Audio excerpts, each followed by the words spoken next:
Assalamualaikum warahmatullahi wabarakatuh. Gimana kabarnya hari ini? Semoga kalian baik-baik saja dan tetap semangat untuk belajar meskipun dari rumah. Oke, di sini saya akan menyampaikan materi tentang dinamika rotasi dan kesetimbangan benda tegar. Jadi ini adalah materi pertama di kelas 11 semester 1. Nah, dinamika itu apa? Dinamika adalah ilmu yang mempelajari tentang gerak atau penyebab benda bergerak. Nah, benda itu dapat bergerak pengaruh dari gaya. Nah, pada dinamika rotasi ini, yang pertama kita akan mempelajari yang namanya momen gaya atau disebut dengan torsi. Jadi, momen gaya adalah suatu besaran yang menyatakan besarnya gaya yang bekerja sehingga benda dapat berotasi. Nah, momen gaya ini disimbolkan dengan tau. Ini bacanya tau. Nah, tau ini merupakan besaran vektor. Masih ingat besaran vektor itu apa? Besaran vektor adalah besaran yang memiliki nilai dan arah. Nah, pada momen gaya ini, misalkan di sini ibu memiliki sebuah batang panjang. Nah, kemudian di sini adalah porosnya. Nah, misalkan di sini ibu memberikan gaya ke bawah, yaitu sebesar F. Kemudian jarak antara poros terhadap gaya ini adalah R. Nah, kita lihat misalkan di sini ya, kita umpamakan batang itu adalah spidol ini. Nah, ketika misalkan ini adalah porosnya dan ini adalah lengan gaya atau panjang atau jarak antara poros terhadap gaya yang diberikan, misalnya ini diberikan gaya ke bawah seperti ini. Nah, maka ini akan berputar, maka di sini akan memutar seperti ini. Momen gaya ini memiliki rumus yaitu sama dengan F dikali R. Kalau di sini adalah momen gaya, satuannya Newton meter. Kemudian F adalah gaya, satuannya Newton. Dan R adalah lengan gaya, satuannya adalah meter. Ya, harus tegak lurus terhadap F. Di sini ada sebuah batang panjang. Kemudian di sini adalah porosnya, kemudian diberikan gaya ke atas seperti ini. Nah, gayanya ini membentuk sudut theta. Kemudian ini ke sini adalah lengan gaya atau R. Kemudian ini adalah porosnya. Nah, ini adalah F atau gayanya. Nah, kalau seperti ini, maka langkah yang harus kita lakukan adalah kita proyeksikan terlebih dahulu. Karena syarat dari momen gaya adalah R harus tegak lurus terhadap F, maka kita proyeksikan. Nah, berarti ini ke sini adalah Fx. Kemudian ini ke sini adalah Fy. Ingat bahwa yang mendekati sudut itu namanya cos. Yang menjauhi sudut itu sin.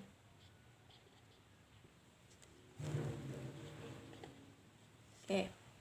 Jadi, kita lihat di sini yang tegak lurus dengan R apa? Fy. Maka kita memakai yang Fy. Jadi, rumusnya menjadi tau sama dengan F dikali R sin theta. Ini rumusnya seperti ini. Karena momen gaya dipengaruhi oleh gaya dengan lengan gaya atau jaraknya, maka semakin besar nilai R atau lengan gaya, maka nilai momen gayanya semakin besar. Nah, karena torsi ini merupakan besaran vektor, maka memiliki nilai dan arah seperti yang dijelaskan tadi. Jadi, pada torsi ini tau bernilai positif jika searah jarum jam. Dan tau bernilai negatif jika berlawanan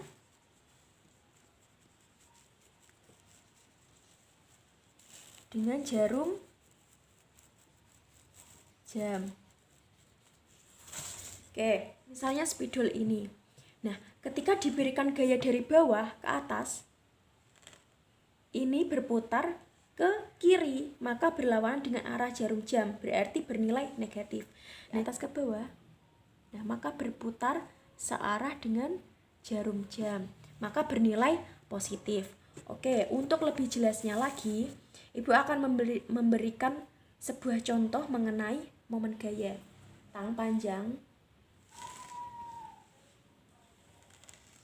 Nah, ini adalah porosnya. Kemudian di sini Ibu berikan sebuah gaya ke atas. Ini adalah F1, kemudian diberikan gaya ke sini, ke bawah. Ini adalah F2. F1 bernilai 30 Newton, F2 bernilai 40 Newton, dan F3 di sini bernilai 50 Newton. Di sini membentuk sudut. Misalnya di sini sudutnya 37 derajat misalnya. Nah, kita lihat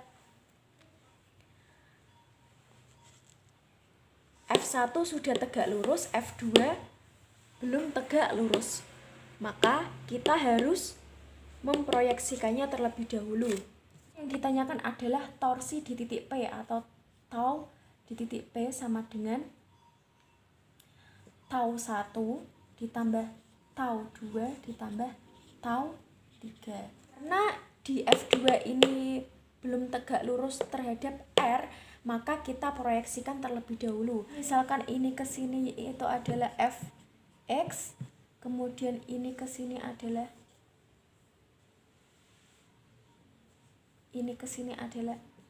Fy. Nah, ingat yang mendekati dengan sudut itu adalah cos theta, yang menjauhi sudut adalah sin theta. Oke.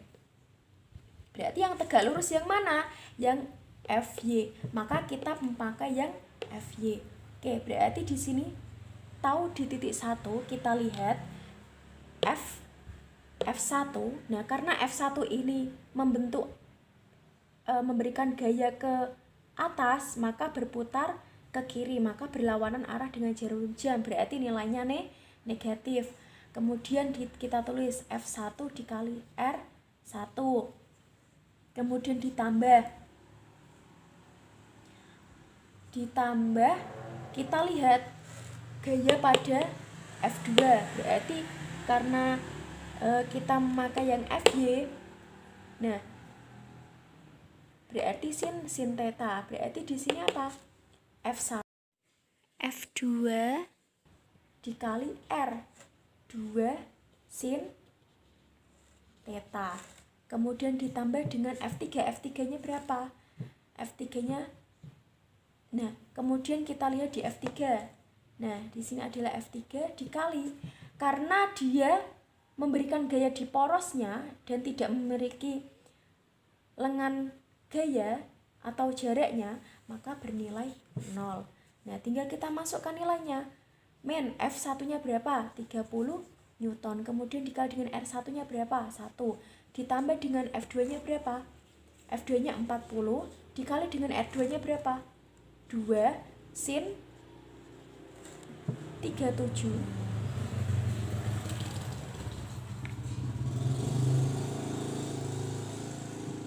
Kemudian sin sudutnya berapa? 37 derajat ditambah dengan 0. Oke, berarti tinggal kita tulis di sini adalah min 30 ditambah dengan 80 dikali dengan sin 37 berapa? 0,6. Min 30 ditambah, ini bisa coret-coret, berarti 8 dikali 6 adalah 48. Nah, hasilnya adalah min 30 ditambah 48 adalah 18 Newton meter. Nah, sudah paham ya?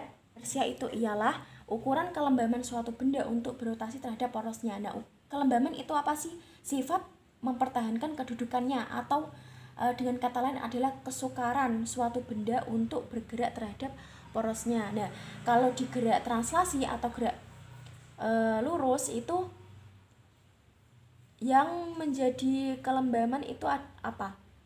Massa. Nah, tapi pada di gerak rotasi itu yang menjadi kelembaban adalah momen inersia. Nah, momen inersia itu ada dua. Jadi yang pertama itu adalah momen inersia partikel, di mana rumusnya adalah I sama dengan sigma, I sama dengan 1 N M1 R1 kuadrat. Nah, seperti ini. Nah, I ini apa? I adalah momen inersia. Satuannya adalah kilogram meter kuadrat. Kemudian R di sini adalah jari-jari dari jari-jari luar, yaitu satuannya adalah meter. Kemudian M adalah massa, kilogram. Misalnya di sini ada sebuah partikel, di sini adalah sumbu putarnya, sumbu putar. Kemudian di sini ada massa, ini adalah jari-jarinya. Ini R, ini M. Kemudian dia diputar seperti ini. Itu adalah I sama dengan MR kuadrat. Oke, sampai sini sudah paham? Oke, selanjutnya langsung ke contoh soal dari momen inersia partikel. Misalkan di sini Ibu memiliki sebuah partikel, 3 partikel, 1, 2, 3. Di sini adalah M1, M2, M3. Kemudian jarak antara M1 dan M2 itu adalah 2 meter. Kemudian M2 jarak antara M2 dengan M3 adalah 2 meter. Ini adalah sumbu putarnya, SP, sumbu putar sama dengan M2 sama dengan M3 itu sama dengan 1 kilogram. Yang tadi yaitu I sama dengan sigma MI RI kuadrat, I sama dengan 1 sampai N, berarti ini sama dengan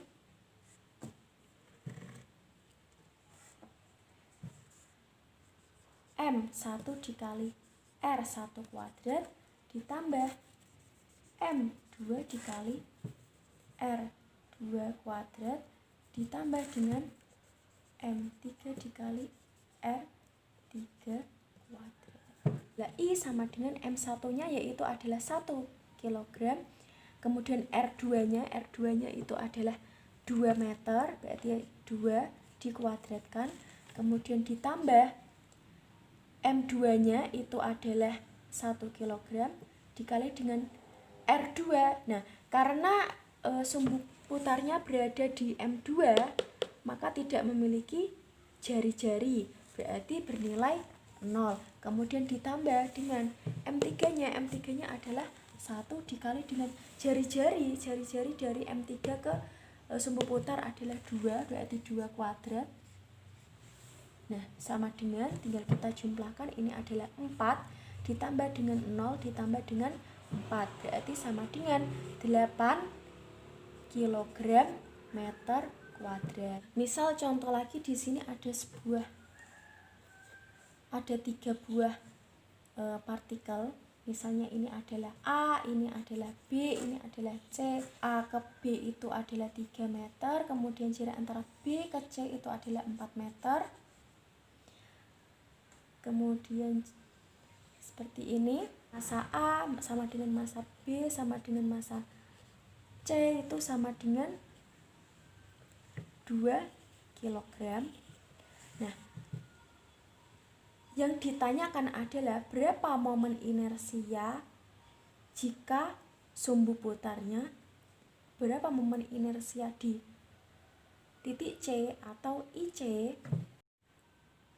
Nah, karena sumbu putarnya diletakkan di C, maka ini adalah sumbu putarnya.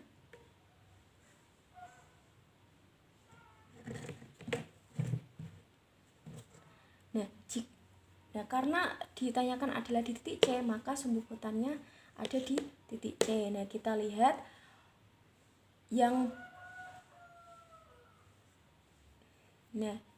lihat yang akan kita pakai itu apa, yaitu MA dan RAC dan MB dengan RBC. Nah, misalkan di sini RBC sudah diketahui tapi MBC belum diketahui, maka kita harus mencari nilai RAC terlebih dahulu. Dengan cara apa? Dengan rumus Pythagoras, yaitu RAC sama dengan dari AB, yaitu 3 kuadrat dikuadratkan kemudian ditambah dengan 4 kuadrat. Nah, sama dengan akar 9 ditambah 16. Nah, sama dengan 5 meter. Nah, jadi RAC itu sama dengan 5 meter. Oke, sekarang udah ketemu semua, tinggal kita masukkan ke persamaan dari momen inersia. Nah, berarti IC sama dengan M A dikali RAC kuadrat ditambah M B dikali RBC kuadrat. Nah, sama dengan MA-nya berapa? 2 dikali RAC-nya adalah 5 dikuadratkan, kemudian ditambah dengan 2, kemudian dikali dengan RBC-nya adalah 4 dikuadratkan. Berarti sama dengan 2 dikali 25 ditambah dengan 2 dikali 16, berarti sama dengan 50 ditambah 32, berarti sama dengan 82 kg meter kuadrat. Kedua yaitu B adalah momen inersia di benda tegar. Yang seperti apa? Benda yang tidak berubah bentuk maupun volume meskipun diberikan gaya. Oke. Nah, momen inersia benda tegar itu rumusnya adalah I sama dengan K MR kuadrat. Nah, seperti ini rumusnya. Nah, I itu adalah momen inersia, satuannya kilogram meter kuadrat. Kemudian untuk K di sini adalah koefisien benda tegar. Dan R di sini adalah jari-jari dalam. Jari-jari satuannya meter. Oke, di sini yang pertama itu momen inersia pada silinder pejal, dibentuknya seperti ini. Kemudian di tengah itu adalah pusat massa. Nah, silinder pejal itu yang seperti apa? Yang di dalamnya padat. Yang di dalamnya padat itu rumusnya adalah IPM atau I pusat massa sama dengan setengah MR kuadrat. Itu silinder tipis berongga. Misalnya taruh sini yang kedua yaitu adalah silinder tipis berongga. Nah, yang seperti apa? Yang bentuknya seperti cincin. Contohnya itu seperti cincin. Nah, itu kan di luarnya itu memiliki lapisan tapi di dalamnya kok kosong, berarti ini adalah pusat massanya.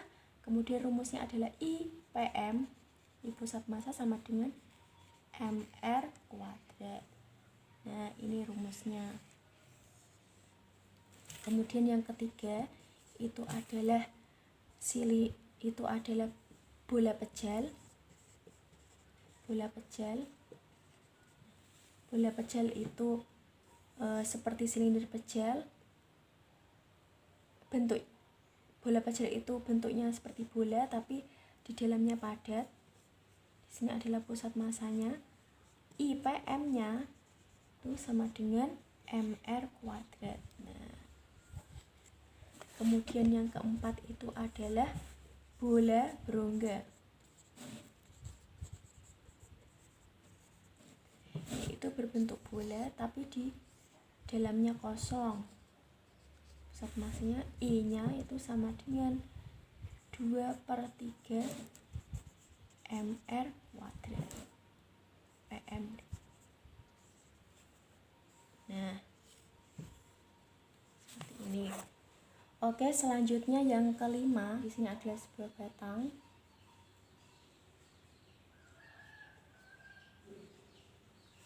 Kemudian di tengah sini adalah pusat massa. Panjang batang itu adalah L, I, PM sama dengan 1/12 ml kuadrat. Kemudian yang keenam itu adalah batang putar di ujung. Yang seperti apa? Nah, gambarnya seperti ini. Panjang batang itu adalah L, berarti di sini adalah L/2 dan di sini adalah L/2.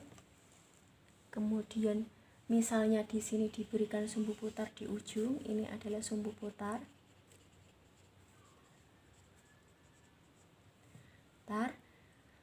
Nah, gimana cara menghitung momen inersianya? Nah, teorema sumbu sejajar.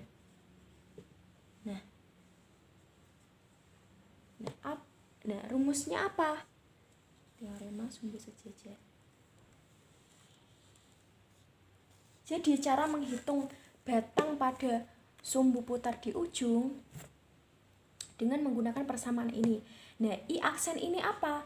I aksen adalah momen inersia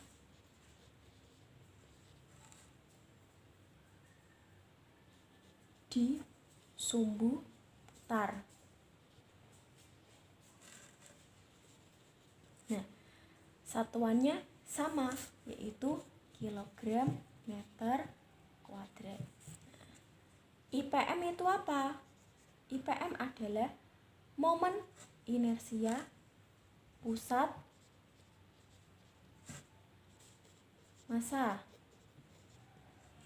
Satuannya yaitu sama, kilogram meter kuadrat. Oke, kemudian M itu apa? M adalah massa. Satuannya adalah kilogram. Kemudian D adalah jarak. D adalah jarak antara sumbu putar dengan pusat massa. Satuannya meter. Jarak antara pusat massa terhadap sumbu putar ini D. Oke. Nah, tinggal kita masukkan ke dalam rumus ini. I aksen sama dengan IPM ditambah dengan M dikali D kuadrat. Nah, kita lihat IPM-nya apa tadi? IPM batang yang tadi yaitu adalah per 12 ml kuadrat. Kemudian ditambah dengan M dikali dengan D. D-nya apa? L/2 dikuadratkan, jadi sama dengan 1/12 ml kuadrat ditambah dengan ml kuadrat per 4 sama dengan penyebutnya kita samakan. Oke, berarti di sini adalah ml kuadrat ditambah dengan 3 ml kuadrat. Nah, sama dengan 4 ml kuadrat per 12.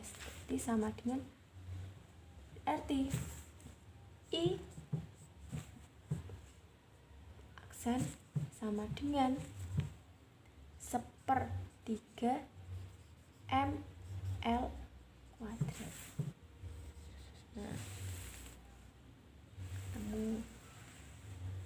Nah, Momen inersia pada batang dengan sumbu putar di ujung itu I sama dengan 1/3 ml kuadrat. Misalnya ada sebuah bola kecil seperti ini, kemudian diputar. Misalnya di sini adalah diputar di pusat massa. Di sini putarnya di pusat massanya, yaitu memiliki jari-jari R. Nah, massa bola tersebut itu adalah massa 15 kg. Nah, R-nya itu sama dengan 0,1 meter. Nah, berapa momen inersia di pusat massa bola pejal ini? Nah, berarti 2/5 mr kuadrat sama dengan 2/5 dikali 15 dikali R-nya adalah 0,1, kita kuadratkan. Tinggal ini dicoret-coret, ini adalah 3, kemudian sama dengan 6 dikali dengan 0,01, berarti sama dengan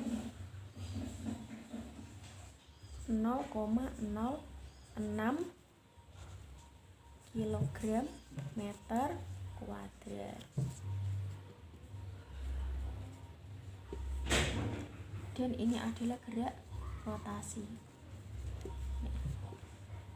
Pada gerak translasi yang menyebabkan suatu benda itu dapat bergerak itu adalah F. Nah, pada rotasi itu adalah atau torsi. Nah, kalau di translasi percepatan linearnya itu adalah A, kalau di rotasi adalah alfa, yaitu percepatan sudut. Nah, kalau di translasi itu adalah F sama dengan M dikali A. Nah, kalau di rotasi itu adalah I sama dengan M dikali R kuadrat. Kemudian untuk kecepatannya di gerak translasi atau linear itu adalah adanya kecepatan linear atau V. Nah, kalau di gerak rotasi itu adalah omega atau kecepatan sudut. Nah, kemudian momentum di gerak translasi itu adalah P sama dengan M dikali V. Nah, sedangkan di gerak rotasi itu adalah omega, di mana momen inersia dikali dengan kecepatan sudut. Nah, seperti yang saya jelaskan tadi, untuk kelembaban tadi, kalau di gerak translasi itu adalah M, kalau di gerak rotasi itu adalah I. F dikali R. Nah, kita bisa lihat ada hubungannya antara gaya dengan torsi. Kemudian antara kecepatan sudut dengan kecepatan linear, yaitu adalah A sama dengan alfa dikali R. Kemudian di kecepatan yaitu V sama dengan omega R. F dikali R. Nah, torsi itu sama dengan F itu apa? F masih ingat? F itu adalah M dikali A dikali R. Yang tadi A itu sama dengan alfa dikali R. Momen inersia sama dengan M dikali R kuadrat. Berarti M sama dengan I per R kuadrat per R kuadrat alfa dikali R dikali R. Nah, tinggal ini coret. Berarti torsi itu sama dengan I dikali dengan alfa, dimana ini adalah torsi, satuannya torsi atau momen gaya satuannya Newton meter, kemudian di sini adalah momen inersia satuannya kilogram meter kuadrat. Oke, jadi pada rumus momentum sudut ini masih bisa kita jabarkan lagi. Ini adalah momen inersia, rumusnya adalah M R kuadrat. Nah, omega ini apa? Omega adalah kecepatan sudut yang tadi yang sudah saya jelaskan, bahwa hubungan antara mau kecepatan linear dengan kecepatan sudut adalah V sama dengan omega dikali R. Berarti kalau omega sama dengan V per R, nanti coret R nya, berarti L sama dengan M R V, sehingga didapatkan rumus seperti ini. Momentum di awal itu sama dengan momentum di akhir. Jadi di sini adalah hukum kekekalan.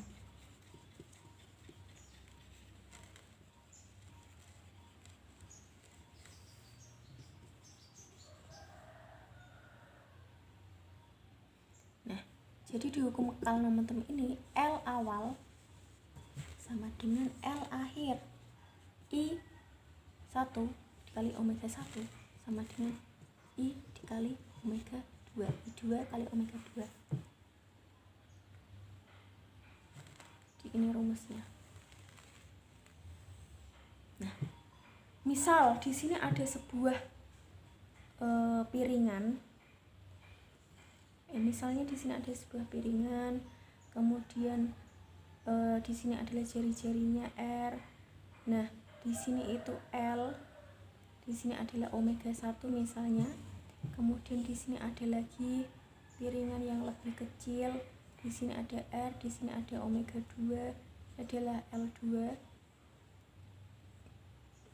Nah, misalnya benda keduanya yaitu dijadikan satu misalnya. Ketika keduanya sudah berputar kemudian dijadikan satu, maka di sini omeganya menjadi omega aksen. Karena omega keduanya, karena dijadikan satu maka omeganya menjadi satu. Kita tulis bahwa I1 dikali omega 1 ditambah I ditambah I2 dikali sama dengan I1 ditambah I2, kemudian ini dikali dengan omega aksen. Di keadaan sini roda pertama itu bermasa M1 misalnya 3 kg, kemudian memiliki jari-jari R1 adalah 0,4. Kemudian di sini ada ada omega 1 adalah 50 rad per sekon. Kemudian untuk yang M2 itu adalah 2 kg. Kemudian R-nya adalah 0,2 meter. Pada awalnya roda yang pertama itu berputar, sedangkan roda yang kedua diam. Nah, ketika roda yang kedua ini digabungkan dengan roda yang pertama, mulanya roda 2 diam. Nah, maka omega 2 sama dengan 0 rad per sekon. Nah, yang ditanyakan adalah berapa omega di omega aksen di sini. Yang pertama yang harus kita lakukan adalah mencari inersia di roda pertama atau I1. Nah, karena roda ini merupakan silinder pejal, maka rumusnya adalah I sama dengan setengah MR kuadrat. Berarti sama dengan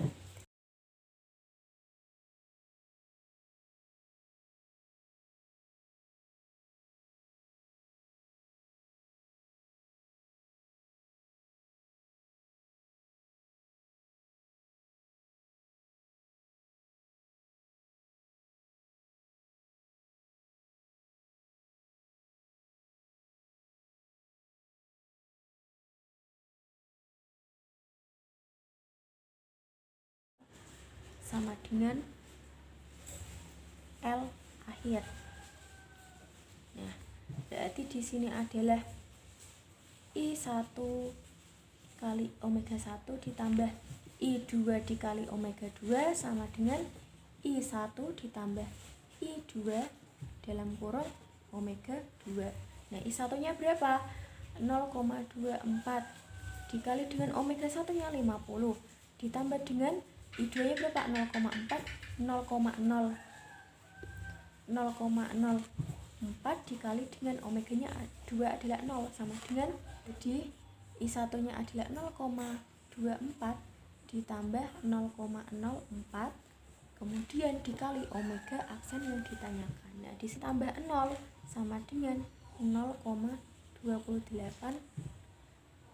omega aksen. Nah, berarti omega aksen sama dengan 12 dibagi dengan 0,28 sama dengan nilainya adalah 42,86 rad per sekon. Mungkin itu yang bisa saya sampaikan. Maaf, wassalamualaikum warahmatullahi wabarakatuh.